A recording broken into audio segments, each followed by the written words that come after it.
So what if I told you that the billions of dollars your company spends on all those mandatory training modules, the leadership seminars, the fancy offsite retreats, Right.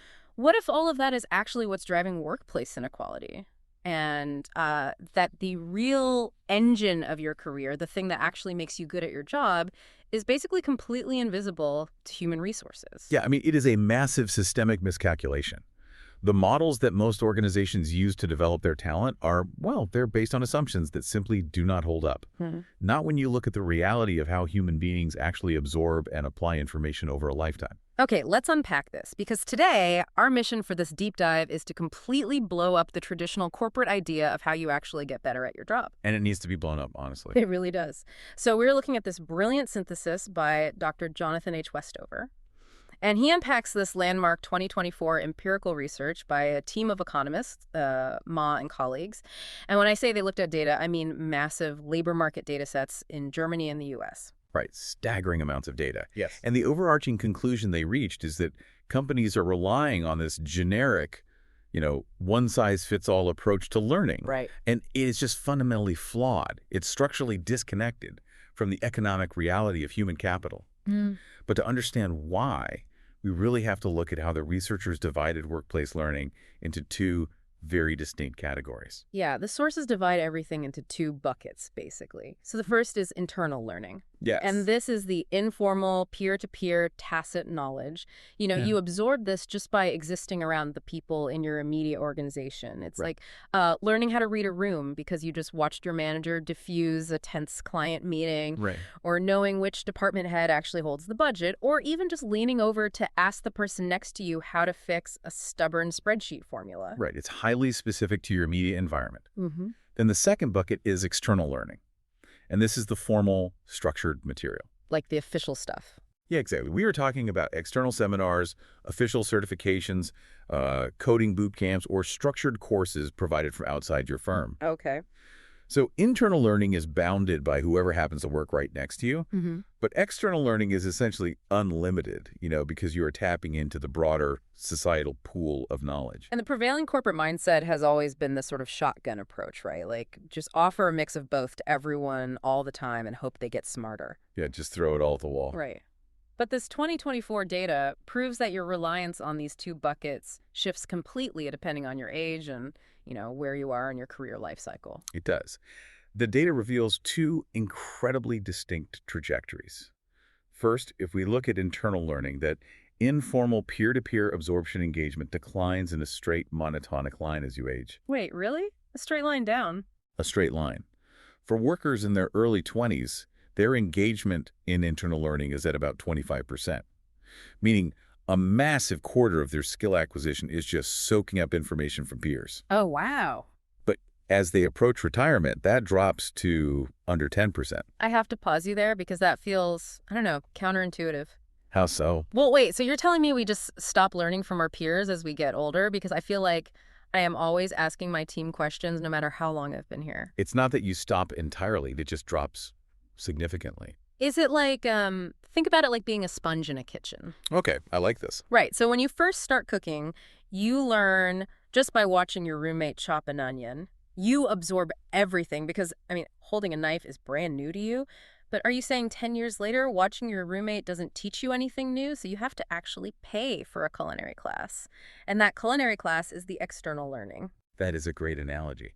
What's fascinating here is that you have fundamentally changed your relationship to the knowledge frontier. The knowledge frontier. Okay. Right. When you are a 22-year-old operating in that kitchen, you are so far below the baseline knowledge frontier that literally every single interaction with an experienced peer is valuable. You are a sponge, like you said. Right, because everything is new. Exactly. But fast forward 10 years. You know how to chop the onion. You know where the good pans are hidden. You understand the quirks of the stove.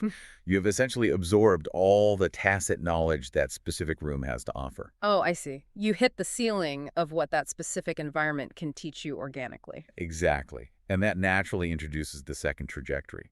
Because external learning, those formal courses and seminars, it does not decline in a straight line. It follows an inverted U shape. An inverted U shape. So it goes up and then comes back down. Precisely. At career entry, it starts surprisingly low, around 10 to 15% annually. Then it rises steadily, and it peaks in your 30s and 40s, reaching up to 20 or 25% before it tapers off near retirement. Well, the low start makes sense mechanically, right? When you Makes are sense. 22, you usually don't have the disposable income or, honestly, the time to pay for a specialized culinary class. Right. And frankly, why would you when your roommate is right there teaching you the basics for free? Exactly. The economists refer to that as liquidity constraints and time poverty. Hmm. Young workers simply cannot afford the external investment. Mid-career workers, however, they have the funds. And, more importantly, they've been working long enough to identify highly specific skill gaps. Right, they know what they don't know. Exactly. Plus, they still have enough career runway left, 20 or 30 years to actually see a financial return on taking a difficult, expensive external course. They need that formal culinary class because their internal kitchen has nothing left to offer them. All right, so we have established this life cycle. The 20s are for soaking up the internal room, and the 30s and 40s are for reaching outside the building. Right. But the real question is, which of these actually matters more? If we are measuring lifetime success and the size of your paycheck, which bucket is doing the heavy lifting? To answer that, the Mod L team ran some truly staggering counterfactual simulations. So they basically ran a mathematical simulation of an alternate universe where one type of learning just like doesn't exist. Yes, exactly. Mm. They wanted to isolate the actual impact of each learning type.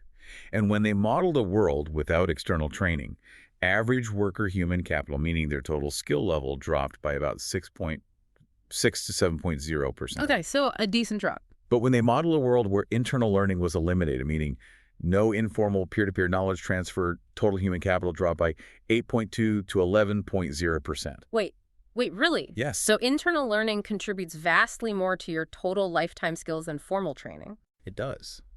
The simulation showed that internal learning contributes between 24% to 57% more to your total lifetime skill acquisition than external training. That is insane. It is the vastly more powerful engine of overall skill building.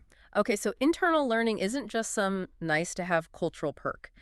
It's essentially the dark matter of the workplace. I like that. Dark matter. Right, because it's totally invisible on a spreadsheet, but it's the gravitational force holding your entire skill set together. It's the mortar between the bricks of a house. Oh, that's a highly accurate way to visualize it. Yeah, you can go out and buy all the expensive, shiny bricks you want from Harvard or an online coding boot camp, and that's the external learning. But if you don't have the mortar, the daily invisible know-how of how things actually fit together inside your specific company, the house just falls down. Exactly. The mortar is what makes the structure fundamentally sound. But, okay, that leads me to a huge assumption. If the internal peer-to-peer stuff, the mortar, is what makes me significantly better at my job overall, then that should be what is driving the wage gap, right? You would assume so? Yeah, the people sitting next to the smartest peers, absorbing the best internal knowledge, should be the ones making the most money. Well, if we connect this to the bigger picture, the data reveals a massive paradox. The opposite is actually true. Wait, the opposite. Yeah, even though internal learning builds the vast majority of your baseline skills, it is external learning that acts as the great divider. External learning is what actually drives wage distortion and inequality across the broader market. Okay, you have to explain that mechanism to me. Why am I getting paid disproportionately more for the bricks if the mortar is doing all the heavy lifting? Because internal learning only helps you catch up to the baseline of the people around you. Think about it. If you learn everything your manager knows, you have only reached the current ceiling of your organization. You haven't added net new knowledge to the company. You were just matching the baseline. External learning, however, allows you to leapfrog. Ah, okay, I see. Yeah, when you take that external course in your late 30s, you are pulling in highly specialized, cutting-edge knowledge from the broader industry frontier, and you're bringing it back to your desk. Which makes you uniquely valuable. Exactly. If we ran a simulation without external learning, we would see wage compression. Everyone's skills would just eventually plateau at the exact same level of whatever their company already knew. But when you introduce external training, the specific workers who get access to it accumulate unique human capital faster. And their wages pull away from the rest of the pack. Precisely. Which brings us to a really uncomfortable reality about the modern workplace. It does. We now know that internal learning builds this massive invisible foundation early on, and we know it requires physical or at least highly synchronous proximity to skilled peers to work. So what happens when you physically remove the people you're supposed to be learning from? I'm thinking specifically about remote work, especially for a 22-year-old taking their very first job from a laptop in their childhood bedroom. The data on this is highly concerning. The researchers describe a severe path dependence penalty. Path dependence meaning the start of your journey locks in your destination. Exactly. If an early career worker misses out on that crucial initial window of internal learning, whether that is because they are placed on a small isolated team or they are fully remote, or even due to workplace discrimination, where peers just don't share knowledge with them, they never fully recover. Never. Come on. Like, even if they realize they are behind at age 28 and take a bunch of rigorous external courses to make up for it. The modeling indicates they really cannot just make it up later. And the mechanics of why this happens are cold, but they are economically logical. How so? Well, if you miss that early sponge phase, you fail to build the foundational mortar. Yeah. Because you lack those baseline skills, your productivity is lower. Because your productivity is lower, your wages and promotions stall. Oh, man. Right. And because your wages are lower, your future budget, both in time and money, for taking those external courses in your 30s is severely constrained. It creates a compounding, cumulative disadvantage. You are starved to the foundation, so you can never afford the leapfrog. That casts a really long, dark shadow over the COVID-19 pandemic. We had an entire generation of younger workers forced into absolute physical isolation during their most formative professional years. Yes. The macroeconomic scars from that period are going to be long-lasting. Oh. Those younger workers may experience permanently lower earnings trajectories, specifically because that initial organic window of internal learning was structurally disrupted. Because I couldn't just lean over and ask a question. Exactly. The casual, spontaneous knowledge transfer, overhearing a senior colleague solve a problem on a phone call, it was entirely cut off. All right, so the early career workers are facing a structural crisis if they are isolated, but what about the mid-career folks? Because something you said earlier really stuck with me. What was that? You said mid-career workers hit the ceiling of their specific kitchen. Is this why so many people hit their late 30s or early 40s and just feel, profoundly stuck? Oh, absolutely. Like, they are doing their jobs well, they might even be taking some corporate training modules, but the day-to-day thrill is completely gone. The data confirms that this subjective feeling of boredom is a real, measurable economic phenomenon. Economists call it an experiential plateau. An experiential plateau, meaning the actual experience of doing the work stops providing any new stimulation. Exactly. Remember, internal learning declines as you age because you stop encountering colleagues with significantly higher or vastly different skills in your immediate daily orbit. You already know what everyone else knows. Right. The daily aha moments completely dry up. The psychology here is fascinating, honestly.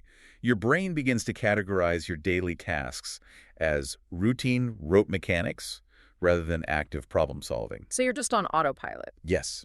So your day-to-day work becomes fundamentally less salient, less engaging. Even if you are taking a formal external course at night, the 8 hours you spend at your desk feels stagnant because that internal learning engine, which used to fire constantly when you were 25, has basically shut down. Okay, so if we zoom out, the picture we have painted is incredibly challenging. Early career workers are getting starved of the mortar they need to build their foundation, and mid-career workers are bored to tears because they have absorbed everything their immediate environment has to offer. It sounds bleak, I know, but this is exactly where the sources transition from diagnosis to application. Right. And Yeah. here's where it gets really interesting, because the smartest, most adaptive organizations in the world aren't just ignoring this data. They are actively engineering their physical and structural environments to match the economic reality of how learning actually happens. Exactly. So let's look at the early career stage first, which we know needs a massive, immediate injection of internal learning. The sources highlight Deloitte and Goldman Sachs. What are they doing differently? They are heavily engineering density. Deloitte, for example, built Deloitte University. They don't just hire recent graduates and trickle them into isolated remote teams across the country. Okay. They bring them together physically in cohort-based onboarding. They are designing physical architecture and schedules that force collisions between novices and experts, creating incredibly dense, overlapping peer networks right out of the gate. In Goldman Sachs. Goldman does something similar, but at the team structure level. They purposefully assign entry-level analysts to small, incredibly skill-diverse deal teams. So a brand new 22-year-old analyst isn't just working with other 22-year-olds. Who wouldn't have anything to teach them anyway? Right. Instead, they are placed directly on a team with a slightly older associate, a seasoned vice president, and a highly experienced managing director. They are actively maximizing the internal learning surface area for that young worker by forcing proximity to the absolute top of the knowledge frontier. But, I mean, what about companies trying to balance this with the reality of remote work? Because we really cannot put that genie back in the bottle. People want to work from home, and companies want the overhead savings. How do you build mortar over Zoom? You usually don't, which is why Shopify's approach is such a brilliant compromise. During the pandemic, Shopify announced a digital by default policy, letting the vast majority of their workforce go fully remote. Right, I remember that. But they recognized the path dependence penalty we talked about earlier. So they specifically mandated in-person pods for their first-year developers. So they basically quarantined the early learning phase. Essentially, yes. For their first 12 months, these new hires were required to work on-site a few days a week. But here is the critical part. They didn't just leave the junior developers in an empty office. Senior engineers were specifically scheduled to rotate through these pods. Oh, that's smart. Shopify violently protected that initial sponge phase, ensuring the foundation was laid, and then and only then allowed those workers to transition to fully remote work. That makes total sense. You protect the most vulnerable phase of skill acquisition. But let's pivot to the other end of the spectrum. What about the mid-career folks who have hit that experiential plateau? How are companies fixing the stagnation problem? This is where strategic external learning becomes vital. Think back to the inverted U-shaped mid-career, is when external learning naturally peaks. AT&T recognized this massive shift when they launched their Workforce 2020 initiative. They realized they needed to reskill roughly 100,000 workers due to rapid shifts in cloud computing and data science. But isn't AT&T just throwing money at an external solution because their internal culture stagnated? How is that different from the generic corporate playbook? It is different because it was highly targeted. Instead of just spraying generic training dollars equally across all employees, they intentionally concentrated their full tuition reimbursement programs, funding things like Udacity courses and Georgia Tech nano degrees, heavily on their mid-career talent. I see. They looked at the data and realized this specific demographic had the highest application rates for external knowledge and the clearest structural need to leapfrog to the new industry frontier. They subsidized the external bricks for the exact people who had already maximized their internal mortar. Right, I follow that, but I have to push back on a major friction point regarding the early career strategy. Sure, what is it? Well, you mentioned Goldman Sachs putting a managing director on a team with a 22-year-old. How do you actually convince a senior employee who is compensated based on their incredibly lucrative high-level output to stop doing their job just to teach a junior employee how the corporate plumbing works? It is a phenomenal question, and honestly, it is the single biggest failure point for most companies. The source data is extremely clear here. If you rely solely on the goodness of people's hearts or vague concepts of mentorship, it fails. Naturally. To make this work, companies must make teaching an explicit, heavily weighted performance evaluation metric. You have to tie the transfer of tacit knowledge directly to the senior employee's promotions and compensation. So you literally pay them to be the mortar. Yes. But furthermore, organizations that do this successfully leverage something psychologists call the protege effect. The protege effect, what is that? It is a cognitive phenomenon where the act of teaching someone else actually deepens and rewires the mentor's own understanding of a subject. Wait, really? When a 40-year-old vice president has to stop and explain a highly intuitive, unspoken process to a 22-year-old, they are forced to articulate their tacit knowledge. They had to explicitly categorize their own behaviors. Oh, wow. So by forcing them to teach, you are actually pulling the senior worker out of their own experiential plateau. Precisely. You are breaking their brain out of its routine. By formalizing these teaching roles, companies give senior workers a cognitive reset, keeping them engaged while simultaneously transferring vital knowledge to the junior staff. That is incredible. And the sources also point out that modern knowledge management systems can actually bridge the gap between these two phases. The Pixar University example really stands out Oh, here. yes, that's a great example. They didn't just offer external formal classes to their animators, they designed the digital interface of their course catalog to include social features. So if I'm an animator at Pixar, I can log in and see exactly what external seminars my peers are currently studying. Right, which completely changes the dynamic of the office.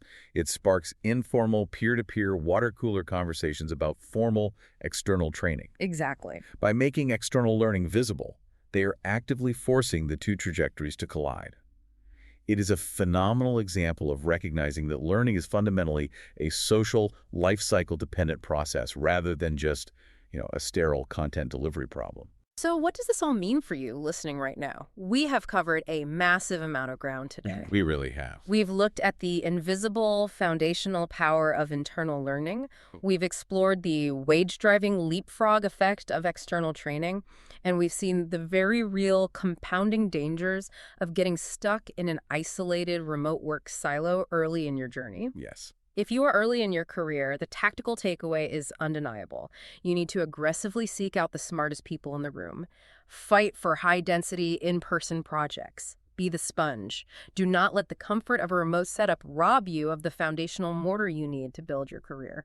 And conversely, if you are in your mid-career and you are feeling deeply stuck, recognize that this is a structural reality. Your internal learning curve has flattened. Your brain has plateaued. Which is normal. Very normal. This is exactly the moment you need to advocate for external learning.